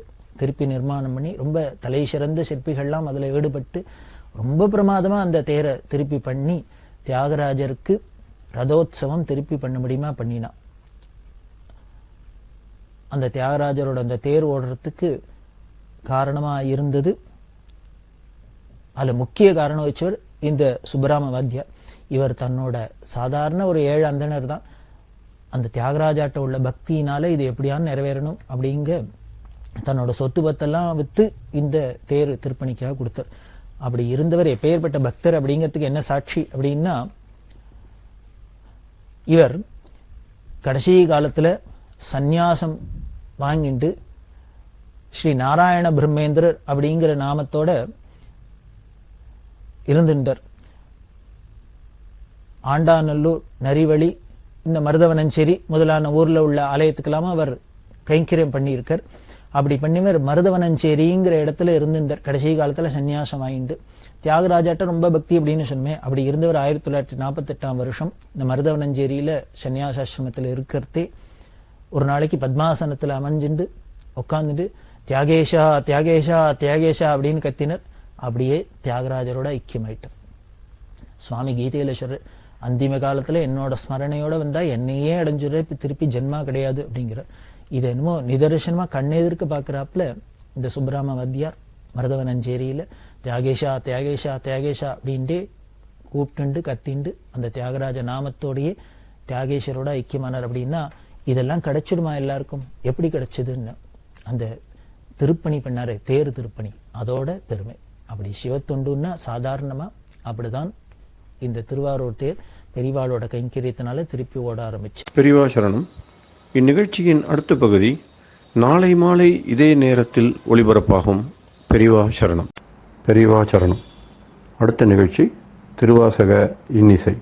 வழங்குபவர் ஸ்ரீ சத்குருநாத தேசிகர் அவர்கள். பெரியவா சரணம். திருச்சிற்றம்பலம். திரு அண்டப்பகுதி. கரும்பன கச்சை கடவுள் வாழ்க, அருந்தவர் கருளும் ஆதி வாழ்க, அச்சம் தவிர்த்த சேவகல் வாழ்க, நிச்சலும் ஈர்த்து ஆட்கொள்வோன் வாழ்க, சூழிரும் துன்பம் துடைப்போன் வாழ்க, எய்தினர்க்கு ஆரமுது அளிப்போன் வாழ்க, கூரிருள் புத்தொடு புனிப்போன் வாழ்க, பேரமை தோழி காதலன் வாழ்க, ஏதிலர்க்கு ஏதில்யம் இறைவன் வாழ்க, காதலர்க்கு எய்ப்பினில் வைப்பு வாழ்க, நச்சர வாட்டிய நம்பன் போற்றி, பிச்சமை ஏற்றிய பெரியோன் போற்றி, நீற்றொடு தோற்றவல்லோன் போற்றி, நாற்றிசை நடப்பன நடாய் கிடப்பன கிடாய் நிற்பன நெறி,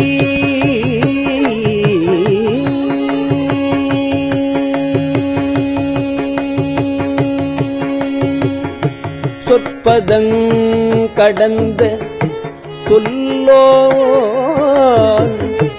இச்சொற்பதங் கடந்த தொல்லோன், உள்ளத்துணர்ச்சியில்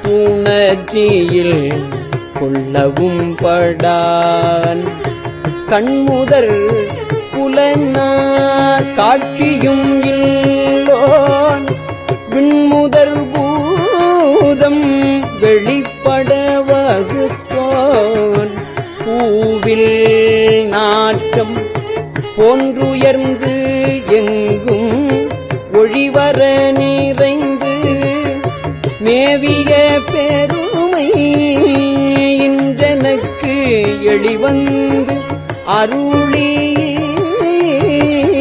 அழிதரும் ஆக்கை ஒழிய செய்த உன்பொருள் இன்றனக்கு எளிவந்து இருந்தனன் போற்றி.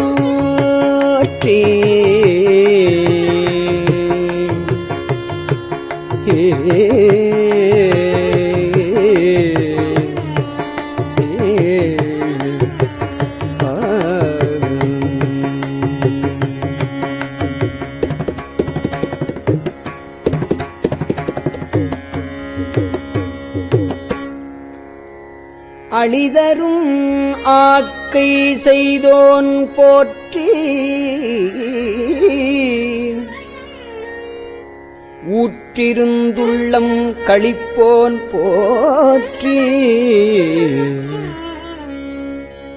ஆற்றா இன்பம் அலர்ந்து அலை செய்ய போற்றா ஆக்கையை பொறுத்தல் புகழே,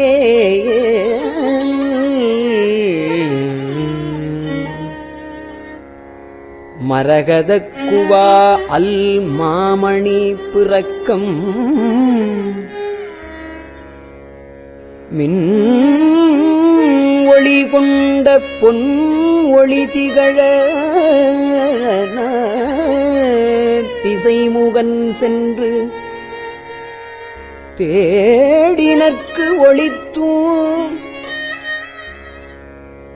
முறை ஒளி ஒற்றே முயன்றவர்க்கு ஒளித்தூம், ஒற்றுமை கொண்டு நோக்கும் உள்ளத்து, உற்றவர் வருந்த உரைப்பவர்க்கு ஒளித்தும்,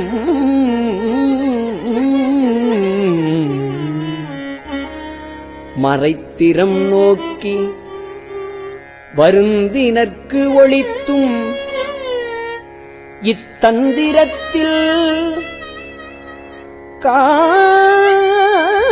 காண்டும் என்று இருந்தோர்க்கு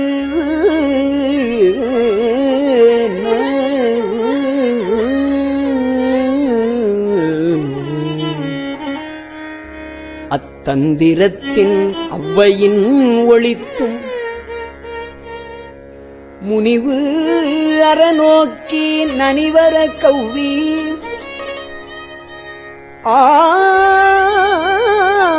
ஆண் எனத் தோன்றி அலியனப் பெயர்ந்து வாழ்நுதற் பெண்ணென ஒளித்தும் சேண்வையின் ஐம்புலன் செலவிடுத்து அறுவரை தொறும் போய் துற்றவை துறந்த வெற்றுயிர் ஆக்கை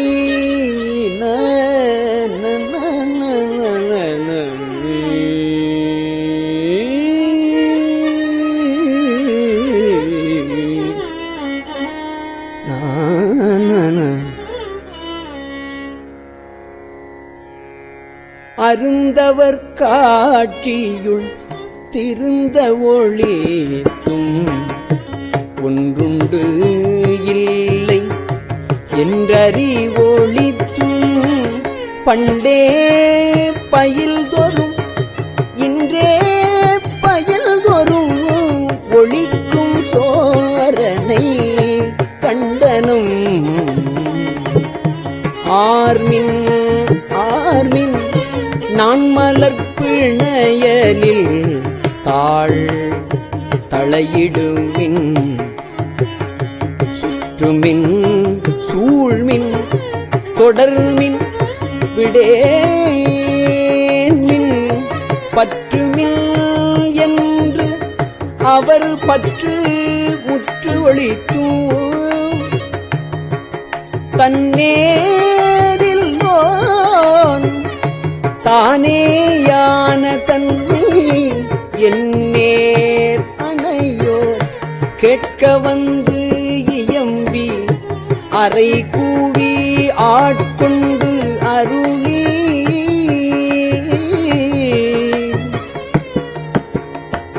மறையோர் கோலம் காட்டி அருளலும் உளையா அன்பு என்புருக ஓலமிட்டு அலைகடல் தீரையில் ஆத்தார் தோங்கி தலை தடுமாறாம் வீழ்ந்து புரண்டலரி தலை தடுமாறா வீழ்ந்து புரண்டு அலரி பித்தரின் மயங்கி மத்தரின் மதித்து நாட்டவர் மருளவும் கேட்டவர் வியப்பவும் கடைக்களி தேற்றா தடப்பெருமதத்தின் கடைக்களிறு ஏற்றா தடப்பெருமதத்தின் ஆற்றேனாக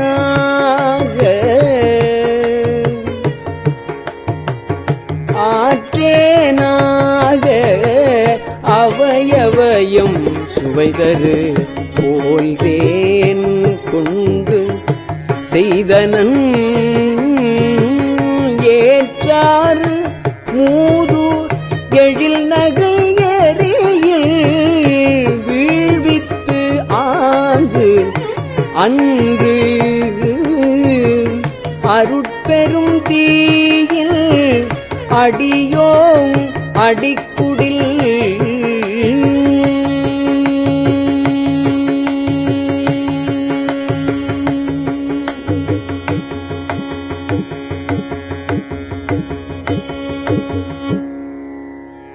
ஒருத்தரும் வழாமை ஒடுக்கினன்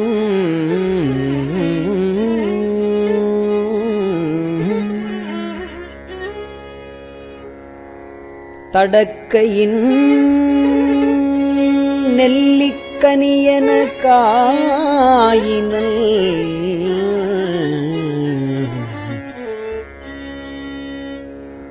சொல்லுவது அறியேன் வாழி முறையோ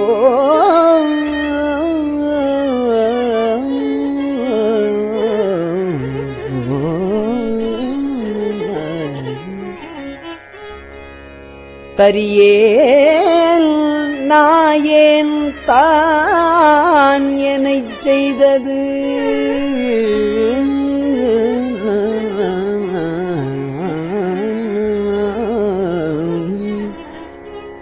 தெரியேன் ஆவா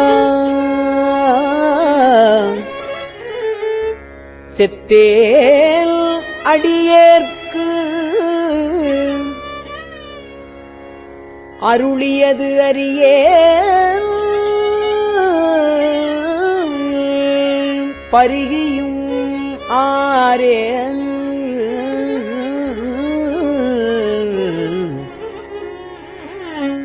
விழுங்கியும் ஒல்லகில்லேன் செழுந்தன் பார்க்கடல் திரை புரைவித்து உவாக்கடல் நள்ளு நீர் உள்ள கந்ததும்ப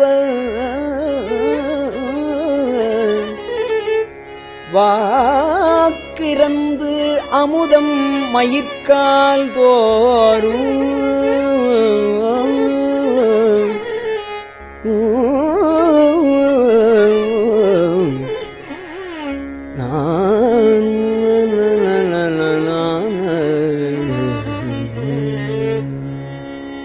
தெக்கிடச் செய்தனன் கொடியேல் ஊந்தழை தெக்கிடச் செய்தனன் கொடியேன் ஊந்தழை குரம்பை தோறும் நாயுடல் அகத்தே குரம்பை கொண்டு இந்தேல் பாய்த்தி நிரம்பிய அற்புதமான அமுத தாரைகள் எற்பு துளைதொரும் ஏற்றினல் உருகுவது உள்ளம் கொண்டோர் உரு செய்தாங்கனக்கு உள்ளம் கொண்டோர் உரு செய்து ஆங்கனக்கு அள்ளூர் ஆக்கை அமைத்தனல் ஒள்ளிய கண்ணற்கனிதேர் களிரன கடைமுறை என்னையும் இருப்பதாக்கினன்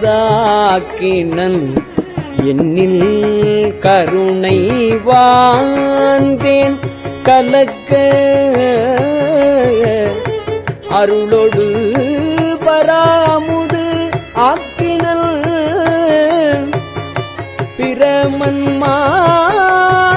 பிரமன்மானறியா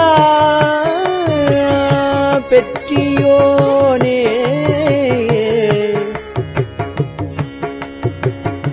பிரமன் மானறியா பெற்றியோனே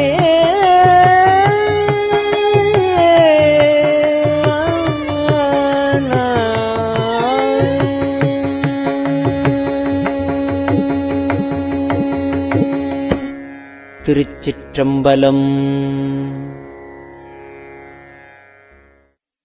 பெரியவா சரணம். இந்நிகழ்ச்சியின் அடுத்த பகுதி நாளை மாலை இதே நேரத்தில் ஒளிபரப்பாகும். பெரியவா சரணம். பெரியவா சரணம். பெரியவா வானொலியின் இன்றைய நிகழ்ச்சிகளின் நிறைவாக திருப்பொன்னூசல் வழங்குபவர் சத்குருநாத தேசிகர் அவர்கள். பெரியவா சரணம். திருச்சிற்றம்பலம். திரு பொன்னூசல். ஆணோ அலியோ அறிவையோ என்று இருவர் காணாக் கடவுள் கருணையினால் தேவர்குழாம் நாணாமே உய்ய ஆட்கொண்டு அருளி நஞ்சுதனை ஊனாக உண்டருளும் உத்தரகோசமங்கை கோணாறு பிறைச்சன்னி கூத்தல் குணம் பரவி பூணாறு பணமுலையீர் பொன்னூசலாடாமோ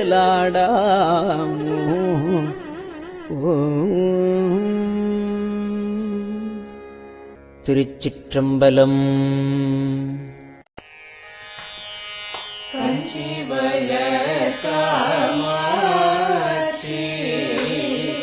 தங்குழந்தாய் சங்கரரே கஞ்சிவல காமாட்சி தங்குழந்தாய் சங்கரரே குரு சந்திரசேகரரே உறங்கிடுவீர்களே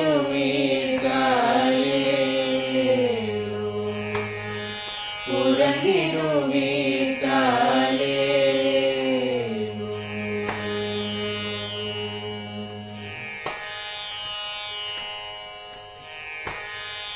ஆதிகுரு சங்கரராய் அன்றொரு நாள் வந்தவரே 68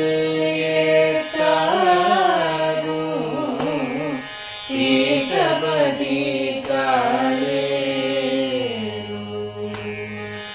ஏழுலகம் பூப்பவரே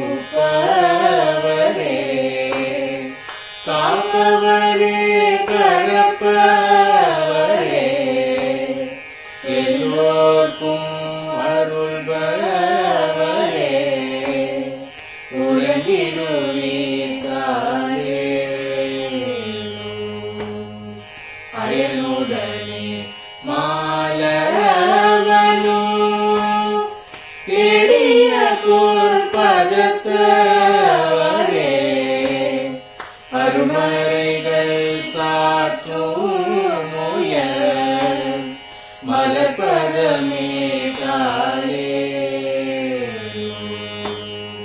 முக்தி நிலை எய்திடவே சக்தி தரும் சத்குருவே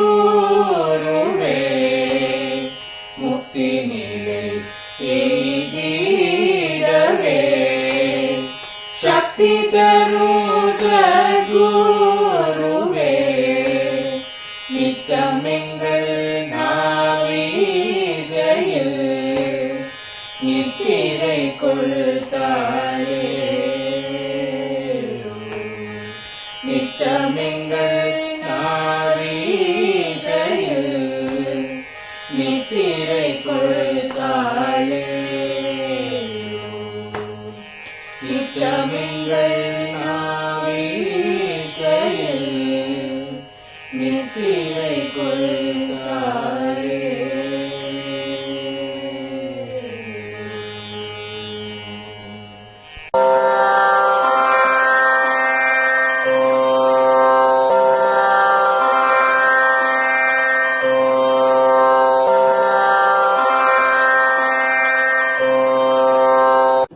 பெரியவாசரணம்.